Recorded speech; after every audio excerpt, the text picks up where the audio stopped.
Hello genealogist, it's Craig, and this is Just Genealogy. Had a subscriber ask me to talk about Virginia wills.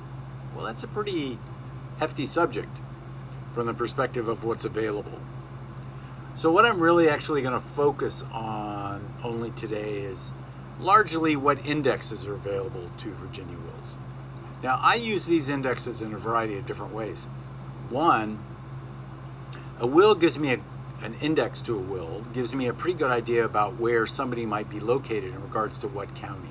One of the problems we have in Virginia genealogy is the people we're researching are not in Virginia. They've moved from Virginia to somewhere else. And their will is in a different state, if they have a will. But we're still trying to get them back into Virginia. So what we can do is look in these will indexes and examine the surnames that are available in these indexes in order to get some idea about what counties I might want to focus on to see if my guy out in Missouri or in Tennessee was actually from, what county they were actually from. Now, I also not only use the index to wills, but as I've talked about before, I use Nettie Schreiner-Yass's 1787 tax list as a way to do the same thing. But recognize that's only a small slice of the available years, whereas the will indexes that we have begin in 1632. So Torrance's Virginia Wills and Administrations, 1632 to 1800, is pretty much the Bible of colonial willdom in Virginia, and it's about 50,000 names. And it, of course, also includes those counties in West Virginia, because don't forget, West Virginia doesn't become West Virginia until 1863. So this is Virginia Wills and Administrations, 1832 to 1800, and it will include the West Virginia counties. So basically what you find is the name of the individual, it's by surname of individual, what county that surname is found in, and then what year by name. For example, in the name Grice, just any name at random, is in Northampton County, and there's a Peter in 1709 that has a will, a Stott in 1736 that has an inventory, and a William in 1770 that has a has an inventory. So that's the kind of information you will find. Basically, you will find will, inventory, administration, and basically these are wills recorded in local courts of Virginia, 1632 to 1800, and of administrations of on estates shown by inventories of the estates in the intestacies recorded in will and other books of local courts for the same time. So this is one of my top 10 books, or 12, whatever it is, that when I talk about Virginia, top 12, top 10 books, this book will be on the list. It's hard to have top 10 or 12s in Virginia because some of these things are sets of books, and the next book I'm going to describe is one of those sets. So after 1800, what do? Well, Wesley Pippinger has created an index to Virginia estates, 1800 to 1865. It is 10 volumes. Unfortunately, volume 7 has gone out of print, but I think it's now available in paperback. I don't have it yet. I've been working on it, and I just haven't got to it yet. And stupidly, I did not reserve for my own use a hardback copy of volume 7. I think volume 10 has gone out of print also, but we have some of those still here at Heritage Books. So what we get are these, each volume deals with specific counties. So for example, volume 3 deals with Bland, Buchanan, Carroll, Craig, Dickinson, Floyd, Franklin, Giles, Grayson, Henry, Lee, Montgomery, Patrick, Pulaski, Roanoke, Russell, Scott, Smith, Tazewell, Washington, Wise, and Wythe. So that's volume 3. So basically that looks like to be, in my mind, Southwest Virginia. Some of these, where there are larger populations, have much fewer numbers of counties, but you have to be very careful with this book to know that you have the right volume before you start. And basically the information that you're going to find is the name of the individual. Unlike torrents, this is, it's not broken out by surname. It is, these are alphabetical by surname then first name.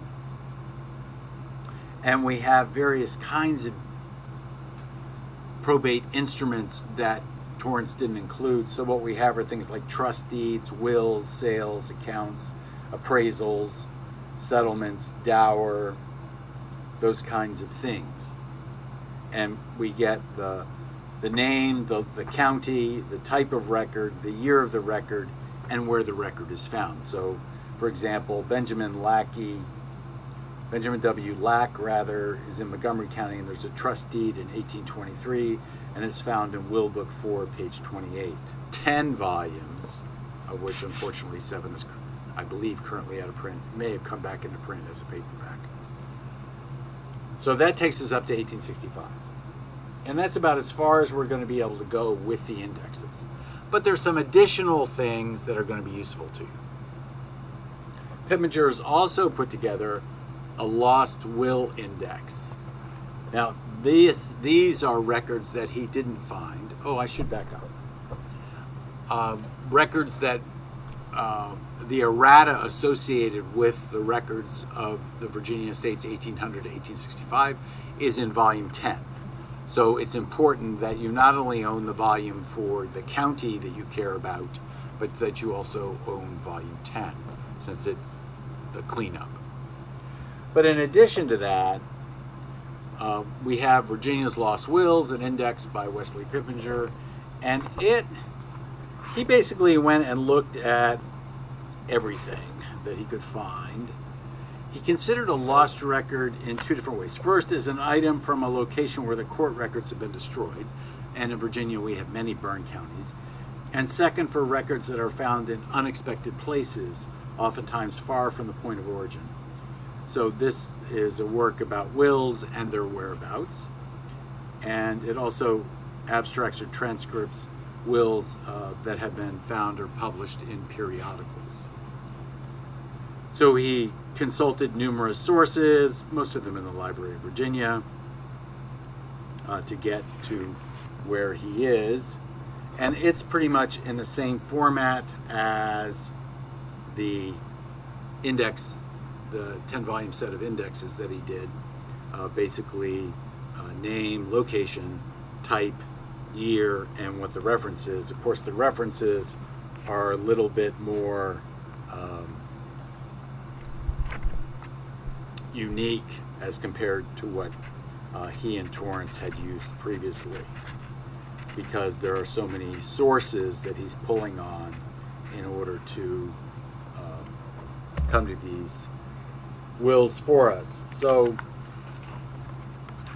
you will find that there's information in order books, record books, historical society bulletins of various kinds, genealogy societies like the Virginia Tidewater Genealogy Quarterly, for example. There also is Winfrey's Laws of Virginia, being a supplement to Hunting Statutes at Large. There is the West Virginia Historical Magazine, William and Mary, John Frederick Dorman's Virginia Genealogist, Marty Hyatt's Northern Virginia Genealogy, from farther places like the Kentucky Historical Society. So this is just a wealth of follow-on associated with Virginia's wills. Now there are a couple other places that I would suggest. One is William Lindsay Hopkins' Some Wills of Burned Counties of Virginia, published by Iberian.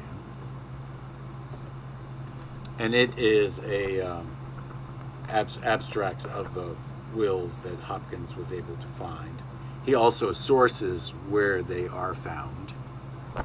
Another book that I've talked about before because of burned counties is the genealogical abstracts of Revolutionary War Veterans Script Act of 1852, because they had to provide information about their relationship to the soldier, and generally by 1852 the soldier was dead.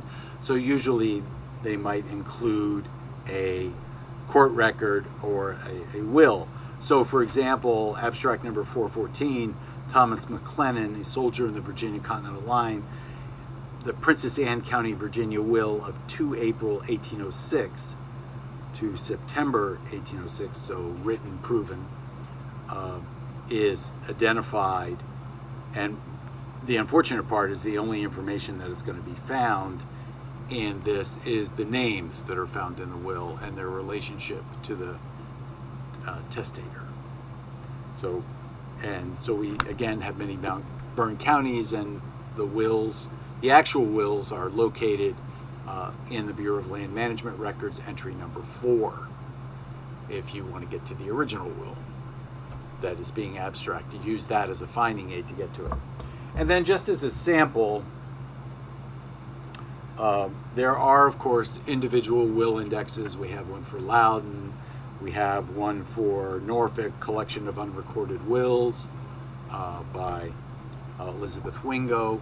And we have several books at the county level that deal with either the index to wills or the abstracts of wills. So like in Loudon County, we have an index to wills by Louisa Hutchison, but we also have a multi-volume set of abstracts of wills by Pat Duncan, to give you some example. So will abstracts do exist in various counties, but you have to know what county to get to. And I think the place to start to know what county to get to is to use these various indexes, because they will identify the county of origin of that probate document. So this has been Craig. This has been Just Genealogy. And today I've been talking about what books I use to locate people in Virginia that I don't know where they live. For the most part, if it's not in the post-Revolutionary War era, if it's in the colonial era, or the post-Revolutionary War area, I'm going to use these books to locate the possibilities of surnames in counties that I might create the hypothesis that my people might be from there when I have no knowledge of where they're from, except they are from Virginia. You all have a good day. I should be back from Tennessee in a few days, maybe 2, maybe 1, I don't know. Depends on how it works out when I actually get there. Not there yet. You all have a good day.